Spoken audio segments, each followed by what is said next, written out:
present လက်ဆောင်မွေးနေ့မင်္ဂလာဆောင် Christmas နေ့အစားရှိသဖြင့်ပျော်ပွဲရှင်ပွဲတွေမှာ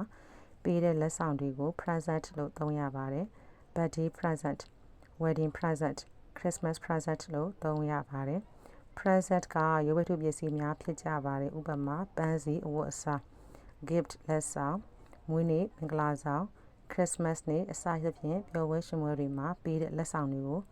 gift လို့သုံးလို့လည်းရပါတယ် birthday gift wedding gift Christmas gift လို့သုံးလို့ရပါတယ်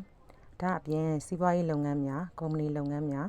ဌာနဆိုင်ရာနေရာများမှာပေးတဲ့လက်ဆောင်တွေကို gift လို့သုံးရပါတယ် gift ကရုပ်ဝတ္ထုပစ္စည်းများဖြစ်နိုင်တယ်လို့ရုပ်ဝတ္ထုမဟုတ်သောပစ္စည်းများလည်းဖြစ်နိုင်ပါတယ်ဥပမာအားလက်ရဲ့စာလေးတစ်ကြောင်းခရီး gift ကို attributed noun နာမ်ကိုအထူးပြုသောနာမ်အနေနဲ့သုံးလို့ရပါတယ်ဥပမာ